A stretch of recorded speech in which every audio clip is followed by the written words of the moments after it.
Welcome to this afternoon's COVID-19 update. I wanted to share a word from our healthcare professionals at Northwest Health, and I have a letter here to Governor Hutchinson. During this unprecedented health crisis, words cannot express how proud Northwest Health is of our staff's dedication and selflessness. We know we have an uphill battle to climb in caring for patients and helping stop the spread of coronavirus the days and weeks ahead. And they sent me one of their Northwest Medical Center masks, and the proceeds from the sale of these masks will go towards fall scholarship programs coordinated by the auxiliary. And so this is from the auxiliary, their volunteer coordinator, and I wanted to recognize them and the tremendous work that our volunteers are doing and our healthcare professionals.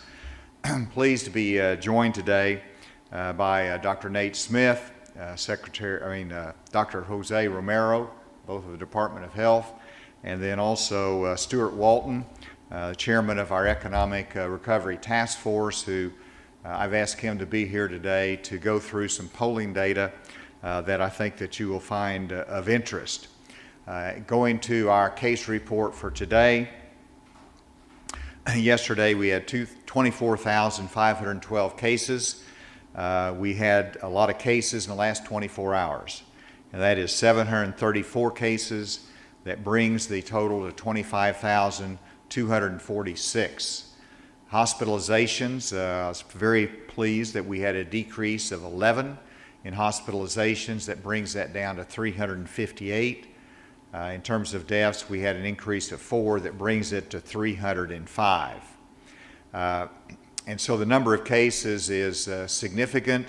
If you break it down by counties, we had Washington County with 72, Pulaski County was top with 87, Benton County 60, and then we had some new counties. That Pope County had 46, Mississippi County 39, Yale County 32, Johnson County 26, and Saline County 21.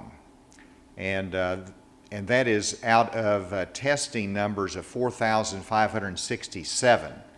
And just my analysis of this is that we're seeing a number of new counties with over 20, and that shows that our testing is very widespread and we're detecting new elements of the virus that we can then go in and hopefully isolate. So the fact that it is spread out over the state gives us a chance to work our strategy in those counties. It's also a significant alert to those counties that have not been in the top 10 counties previously, that there's not any place that's immune from this, and we have to continue to be careful. You ask me, well, what can people do? And the answer is steady as you go. You cannot give up. You cannot quit on this. You've got to recognize that it's in our community, it's in our state, and we have to be aware of that everywhere that we go and how we're out in the public. And so with that, let's go to the graphs. We'll go through quickly, and you can see that we had a high day, not as high as we've had before, but certainly an uptick there from yesterday particularly. The rolling average, we're not where we were at the height. If we come down tomorrow, we'll be better, but we went down yesterday and up today. And then number of active cases, that's good to see. Yesterday had a significant change in the number of active cases, a little bit uptick today. And then currently the hospitalized, here again, it's nice to see that come back down. We need to relieve some of that pressure on our hospitals, and that's helping us currently. And then the positive test by date of result is positivity results, and you can see we've had a couple days above 10%, which is not where we want to be. And the next one shows, I think, where we are in our rolling average on our positivity, which is flat, but we still would like to see that go down closer to the 5% positivity rate. So those are just a summary of where we are right now. I do want to mention the concern that we have on Washington County in terms of our testing. I've got a lot of reports that there are people are waiting in line in Washington County to get their tests done. And we have testing done at the Washington Regional Medical Center that is limited in their ability to do large quantities testing there. We also have our public health lab that is nearby there, and so everybody seems to be going to Washington Regional Medical Center, not sufficiently going to our public health lab, which has more capacity currently to do that. So we need to get the word out that there's a couple of different venues that you can go get your testing done in Washington County. And before Dr. Smith comes, I'll ask Dr. Romero if you could just come and elaborate on that.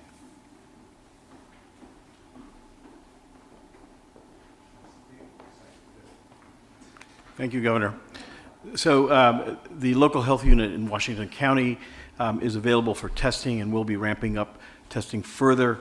We will offload a lot of the testing from Washington Regional with additional nurses and additional testing. Testing will be available from 7 in the morning till 7 o'clock at night, Monday through Friday. We expect to process a significant number of specimens at that site. Thank you. Thank you, Dr. Romero. And now Dr. Smith has got some more details to provide in it before I introduce Stuart Walton. Thank you, Governor. Just to give a few more details on those numbers, we did have an increase from yesterday. We were expecting that. Of these 734 new cases, 104 of them are correctional facilities, 630 are community cases. Of our total 25,246 total cases, 5,545 are active, and of those, 125 are in nursing homes, 350 are in correctional facilities, so we currently have 5,070 active cases in the community. As the Governor mentioned, we had a net decrease of 11 in our hospitalized, so we're at 358. We have also had a net decrease of 4 in our ventilated patients, so we're at 79 now. We've had 4 additional deaths, so we're at 305. We have an additional 671 recovered patients from yesterday, so our total recovered is 19,396. We have done more testing in yesterday than we had the previous 2 days. We did 4,567, not back up to what we were doing last week, but we still have some of a depression in the results that we're getting because of decreased testing over the 4th of July weekend. In terms of this graph here with many colored lines, yesterday I showed you the top 10 counties by total new cases per day. This is a different way of depicting the similar data.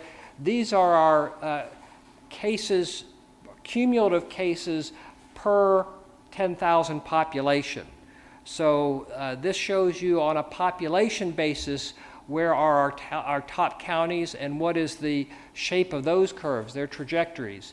And yesterday the top counties were Washington and Benton counties in terms of total numbers of cases. Well, the top curve here in the blue line is Sevier County. And even though it doesn't have the greatest number of cases or the greatest number of new cases on a population basis, it's our top 10 counties in terms of overall cases. And we'll be going to DeQueen on Friday and focusing on some of these smaller counties that have fewer cases but a large number of cases per population. The second one on there, that green line, is Yell County, which also has a high rate of cases per population. We've been working with them closely. Now, fortunately, you can see both of them have flattened out a bit. So we're going we're making some progress there. The third is this red line, Faulkner County. Washington County is the bright red line, and that's not unexpected. We know they've had a lot of cases, and then interestingly, Crittenden County is right below them, even though they've been pretty flat. And then we have Benton County in the orange. Interestingly, Pulaski County, which we're worried about because we're seeing, it was the top in terms of the number of new cases in the last 24 hours, 87 cases. But on a population basis, they're the green line. They're third from the bottom of this set. So this is just a different way of depicting similar data, highlighting that we do have some counties that have not had large numbers of cases, but cases per population have been high, which means that there's a risk there for those living in those counties. They need to take those precautions.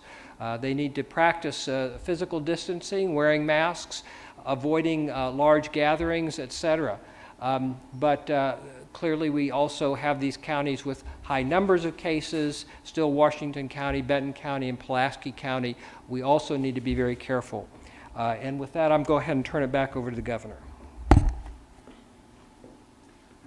Thank you, Dr. Smith. And Stuart Walton, as you know, has chaired our Economic Recovery Task Force. He's devoted a lot of time and energy to it, and they have been very, very instrumental in reaching out to different industry, business groups, listening to them, but it also includes the church community, includes the nonprofit community as well.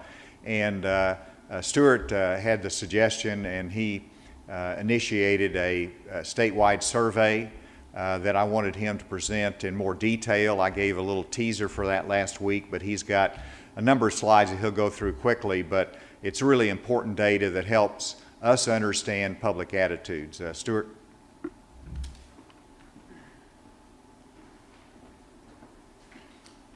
Good afternoon. Thank you, Governor.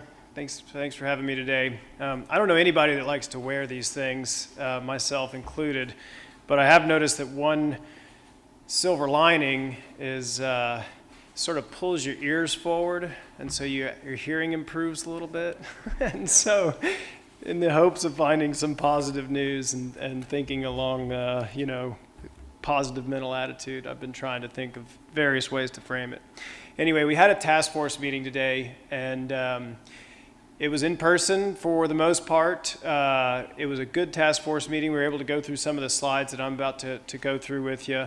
The task force continues to work. I must say the water is being carried by the three secretaries, Secretary Hurst, Secretary Ward, Secretary Preston. They're just doing an outstanding job leading their various committees of the task force. And we continue to work closely with the Department of Health as well as with various statewide leaders, both on and off the task force.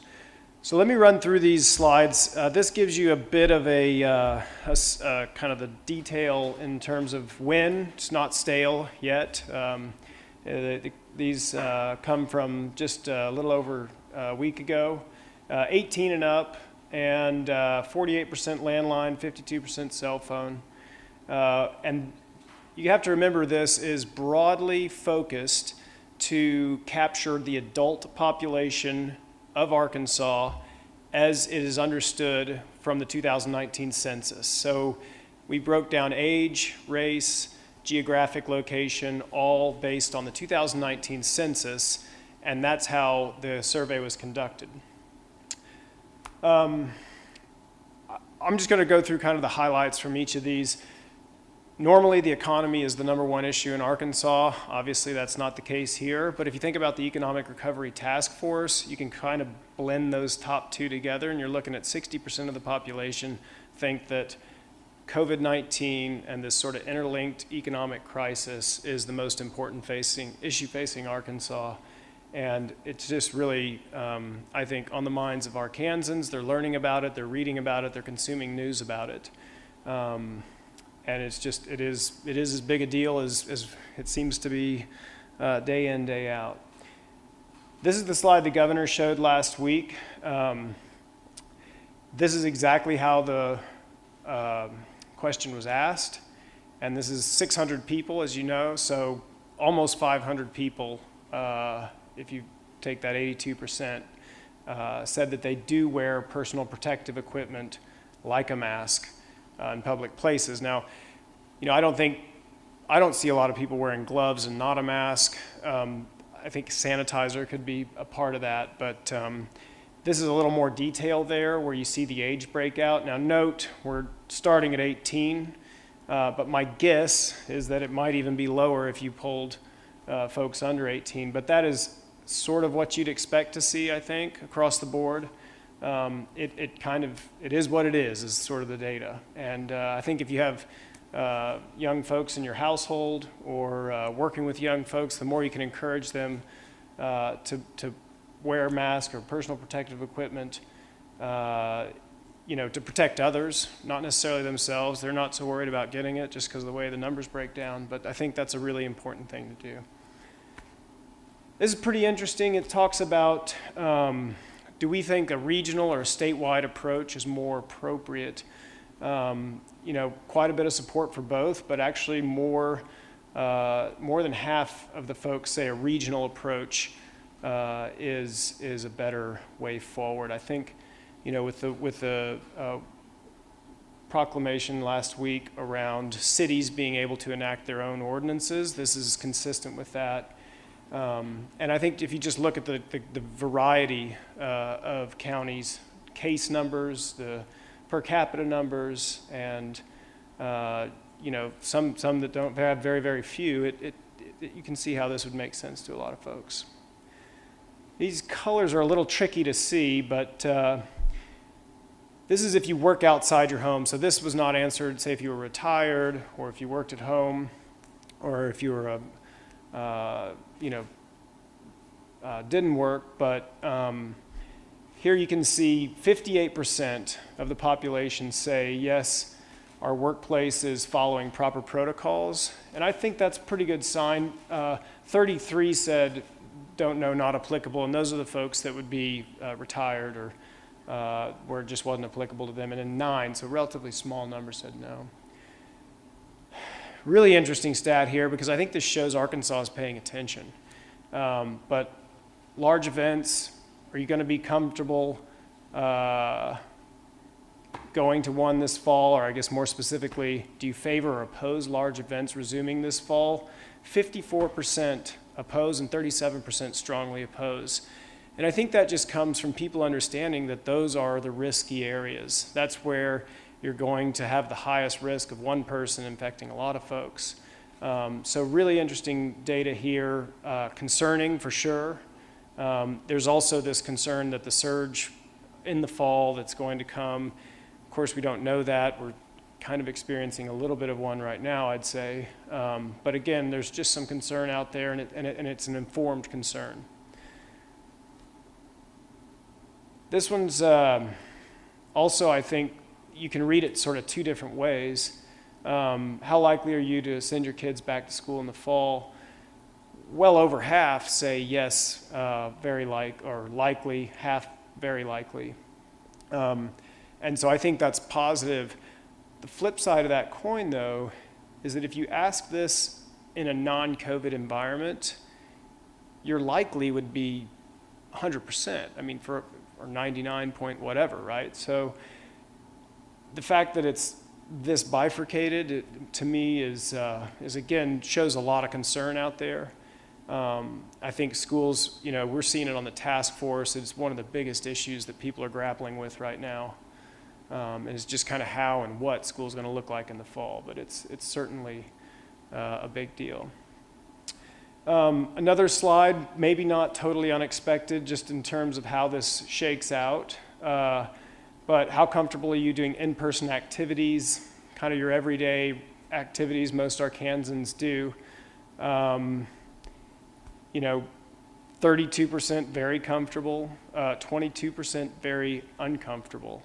And I think that reflects both where we are, the time that the survey was given, but also just shows that there's still a fair number of folks who are uncomfortable, and then some folks who are just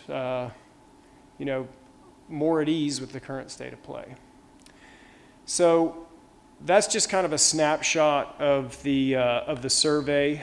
We will post the sort of key takeaways and slides from the survey on arkansasready.com.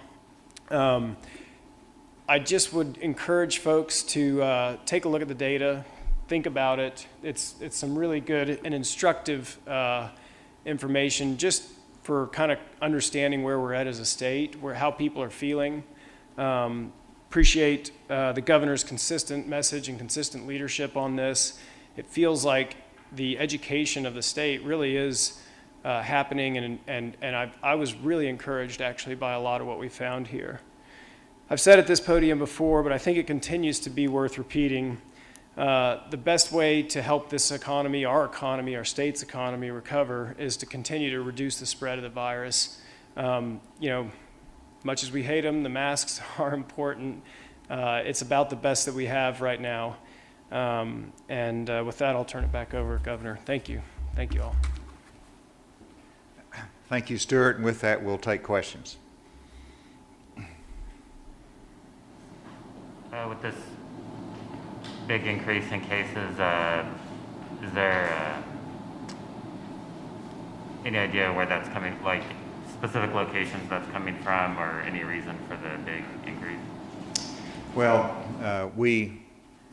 I asked that question as I was presented with this data. And of course, the 700 that we have today is going to take us some time to trace that down. But we did look back 3 or 4 days ago and again analyzed, when people are asked the question when they're in the contact tracing, where have you been? And there was not any that were small percents. I mean, 0.1, 0.4, 1% or 2% identified some of the, restaurants, bars, gyms, some of those. So that did not cause us a concern. And it tells us that these are simply being spread through normal community activities. And so it could be a party at the house, it could be going to a function, it could be going to any place in the community and not being careful. And that's what I believe that we're seeing in various places across Arkansas. And so in some ways, the data shows that there is community spread. In other ways, the data shows that it's not being the result of some of the specific activities that we've historically had restrictions on. And so it's very helpful to understand that. We continue to look at that every day as to where we can identify any clusters or any areas of concern that we can more specifically address. Dr. Smith, did you want to add to that? Yes, the governor is absolutely right. We're at a phase of this epidemic where we're not seeing this being driven primarily by a specific setting like nursing homes or correctional facilities or some particular occupation. This is something that's happening in the community. Of course, if someone is infected, they're very likely to bring it home with them. It's difficult to prevent the spread of COVID-19 in a home, especially before you even know you're infected. So this is the phase of the epidemic where we all have to take individual action as well, with the mask wearing, physical distancing, being very careful about these gatherings, even if they're not terribly large. If no one's wearing a mask, if people are interacting very closely, breathing each other's air, it only takes one person asymptomatically infected without symptoms to be able to spread COVID-19 in that setting. So we have to be careful, and we are seeing that we're also seeing cases in some of the smaller counties. So this isn't just a big city problem, not just a Northwest Arkansas problem. We just need to take precautions throughout the state. I guess what's your biggest takeaway from seeing some of the numbers there, especially when it comes to schools? We continue to have work to do. I mean, it's steady at the helm. It is not giving up. It's being consistent in our approach. Arkansas is not unique. You see other cases that are on the rise. You know, if you look at the New York Times, which I look at every once in a while, and in terms of in terms of their COVID reporting, and for some time we were on the list of states that were increasing in their numbers. And if you looked at it today, they've got increasing, decreasing, and level, and we're on the level pattern. And we were on the increasing pattern. So, you know where we are in reference to the national circumstances, we're holding our own. But you let up for a minute, it gets the best of us. And so it's a matter of sticking with our message, our responsibility, and our strategy. And you know, if you ask me, where's the virus going to be tomorrow, and what's our number of cases going to be 3 days from now, I can't tell you where we're going to be. All I can tell you is we've got to stick with this. We're in better shape than many, but we've got a lot of work to do still. Is there any question remotely? Yeah, Governor, this is Andrew with AP. Want to ask you about President Trump today threatened to withhold funding to schools that don't reopen for in-person instruction in the fall. And apparently the CDC is going to be issuing new guidance on school openings. I know I'd asked you about similar comments from Secretary DeVos yesterday. Just want to see what do you think about these comments, and how does that impact the approach for schools here and kind of the blended approach you've talked about? I just met with a group of teachers, and it was exciting to hear their interest and really enthusiasm for in-classroom instruction type school next year. And so, you know, what the President has said and what the White House has said is really consistent with what I've been saying a month ago, and if not longer, is that we're going to start school this year with in-classroom instruction with a blended environment, an option to go virtual as needed, and that's where we're going.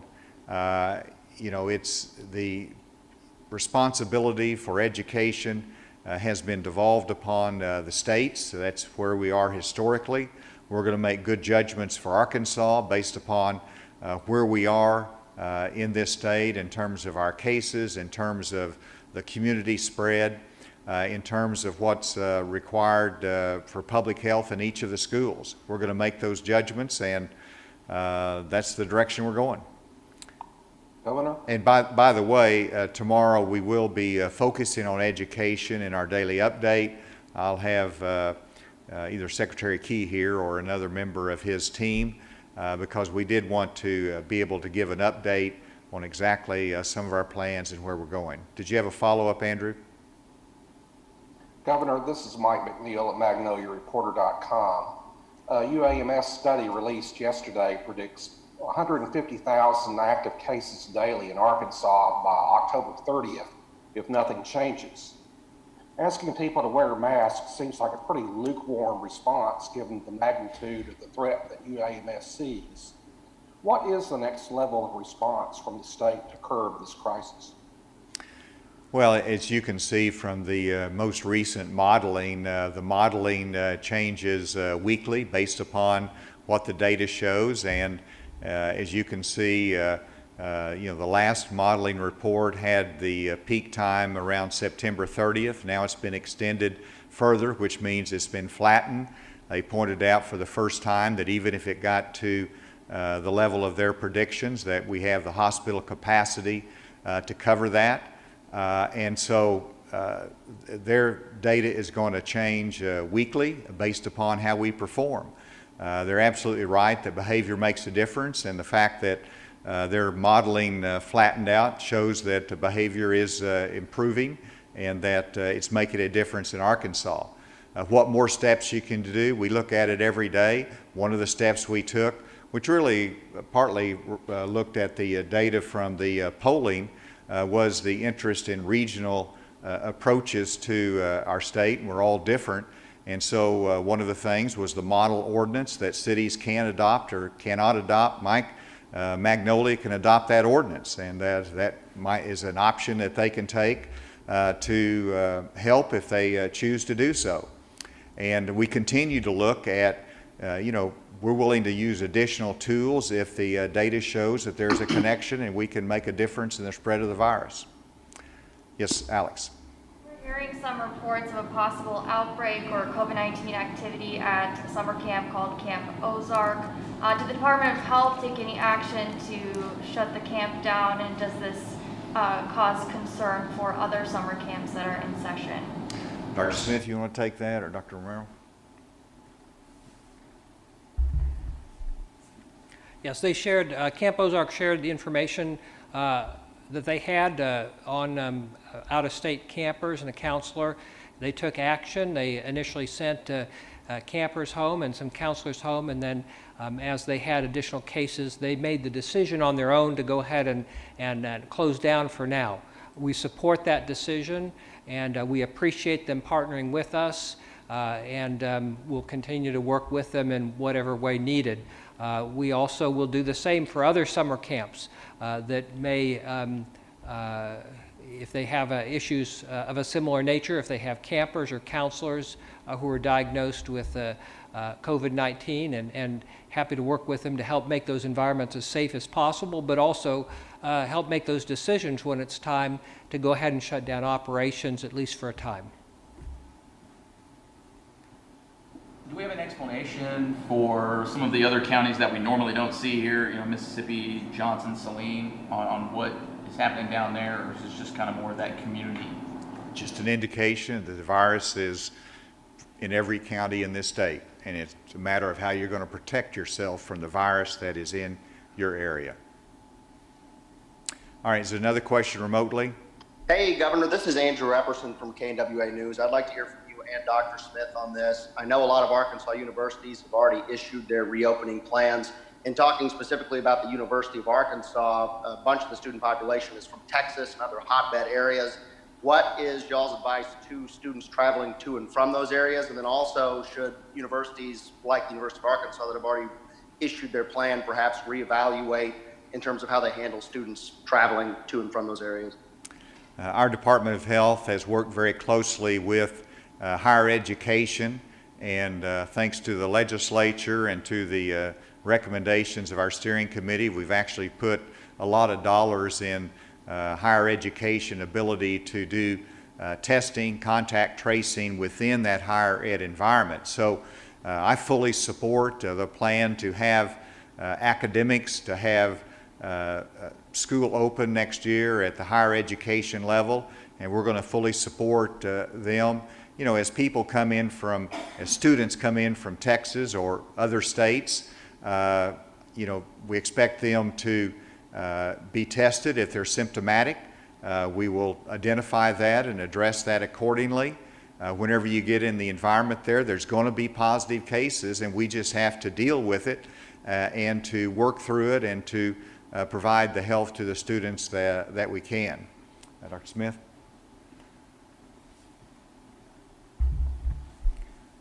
Yes, we will. We're going to continue to work carefully with higher education. We are meeting with them.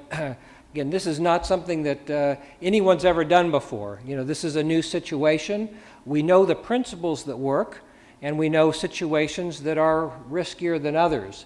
But we understand that each of the universities and colleges are a little bit different, and they will apply those principles with some level of variation. Some will, maybe take a more cautious approach with heavier emphasis on online education, and some may be a little bit more aggressive in working towards in-person educational settings.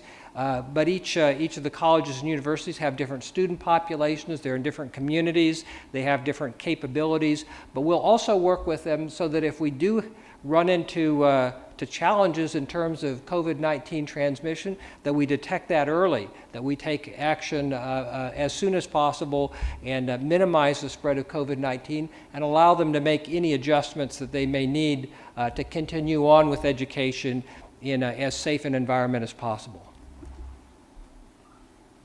Yes. In the past, you've said that you be watching what happens with summer camps carefully, as that might inform your decision with schools in the fall? Now that we've had an outbreak at a summer camp, does that change anything or inform your decision? That's a great question, and my answer is that there is a lot of information that you can get. You can have some very stringent requirements, as we did for camp counselors and for the health requirements and testing and quarantining, but it's a question as to how those actually operate in the environment. In this case, it was summer camps, and it's challenging. And despite all of the best precautions, you still had some positive cases there. And so it simply means that whenever we reconvene, we're going to have to adhere to those public health guidelines very strictly and not ignore, not that the summer camps did, but that we realize that when you have that congregation of people, it's going to be a challenging environment that you got to work with. And hopefully, our hope is that as we get to the fall, you're going to have a decreasing number of cases, and that makes a difference. Right now, you've got this virus in every county. You've got it concentrated in some counties, and if we can reduce that, then it minimizes the ability to have that spread in whether it's a university setting, a school setting, or whether it's a camp setting. I guess President Trump tweeted that he thinks the CDC guidelines on reopening schools are too strict. Do you agree with that? And are schools in Arkansas going to be following the CDC guidelines? Well, the CDC guidelines are guidelines, so we uniquely apply those to our environment here in Arkansas, and it's my understanding they're going to be coming out with new CDC guidelines, so we'll continue to watch, be informed by them, but ultimately we're going to make the decisions based upon the uniqueness of our circumstances here and what we see and our public health guidance from here. Is there one more question remotely, and we'll come back to Leslie then. I think I saw her. Yes, Governor, good afternoon. It's Neil Gladner in Hot Springs. I want to go back to the poll and ask you a question, because public health officials have been saying for some time that if mass compliance would be, depending on the doctor, 60 to 70%, that we'd have a really good handle on the virus. 82% of Arkansans, if I understood that poll correctly, said they were using protective equipment. How would you interpret that as someone who's looked at polls for a long time? Is that maybe awareness versus compliance, or how do you look at that number? Well, you've got to think about the person who answers that question. If you're somebody who's got a mask in your hand and you've worn it 2 or 3 times, and the question is, do you wear protective equipment? Sure, I do. But does that mean you're going to have it every time you go to the store? Does that mean you're going to be fully compliant with it, or does that mean you use it sometimes? And so I think it was an encouraging number, but it doesn't mean that we've got every resident of Arkansas wearing the mask 100% of the time for 82% of the people. I think it means you've got 82% of the people of Arkansas wearing a mask some of the time. I think that is the answer in how they're looking at it. Stuart, did you have anything more on that? No, one final question. Well, who are you? The response was more aspirational. You got to be getting the mind of the person who's answering it. I don't know that it's aspirational. I think they were being honest and factual, but not complete. Again, they're not wearing it necessarily 100% of the time. So you can analyze, but you got to understand the question, and that's how I look at it. Although we've increased mask wearing dramatically in Arkansas, and I get reports that in a lot of stores it is even at a higher rate than that, but I just interpret that Arkansans are wearing the mask, and they're utilizing it, but it's certainly not 100% of the time. Leslie, I'm sorry, you had. Well, the same study put out by the College of Public Health does not predict that cases will be slowing down in the fall if people are going back to school. Some of their summaries. And so it also predicts that deaths will be substantially higher unless we do more to take safety precautions. So is there anything you think you can do to improve safety precautions that people are doing? You as governor. Well, just stay tuned. As just like last week, there was a violation of our public health guidance. We took steps. If we see additional steps that we can take that make sense, we will take those steps. And we're still a couple months away. We're still refining some of the guidelines for some of the activities that we expect in the fall. And we're going to work very closely with making sure those guidelines are appropriate and do everything that we can to avoid spread and also keep people safe. In terms of the modeling data, it's going to change next week. And it's going to change the week after that, and it's going to change the week after that. So that's going to be an ongoing dialogue. I look at it, I try to learn from it, but I also know that that predictive model is difficult to ascertain its level of reliance. Dr. Smith, I can tell he wanted to say something there. I think the fundamental question here is, can we do anything about an upward trajectory? And I think the clear answer is yes, because we have. We had an increase of cases here in central Arkansas, and then it came down. Now it's going back up again. In northwest Arkansas, we had steady increases, and week after week, Washington and Benton counties were vying for the most number of new cases each day. And we have had at least a week of clearly downward trend in that part of the state. Now, I give the community a lot of credit for the things that they've done, but it's been testing, contact tracing, it's been physical distancing, wearing masks, all these things. But we have been able to bend that curve and turn it downward, even with that steep upward slope that we had. So we can do it. We know how to do it.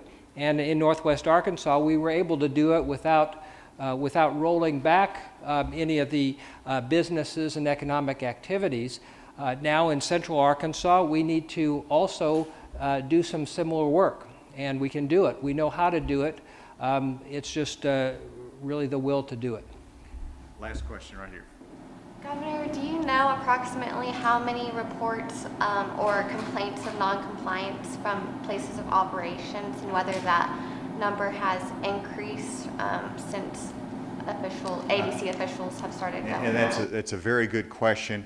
I have reviewed the specific information from our ABC enforcement officers that were concentrating on those premises with alcohol permits and their level of compliance. And it was surprisingly a high level of compliance, but there were some violators in there. So we did have that specific information. In terms of the public, some of that comes into the Department of Health, and Secretary Smith might be able to get any data for you on the number of complaints, but I don't have that. Thank you very much. And so, as I mentioned, tomorrow we'll take a closer look at education, and then on Friday we will be in Sevier County, which, as you know, is an important county for our state in terms of per capita number of cases. So we'll be down in DeQueen, broadcasting remotely on Friday. Thank you.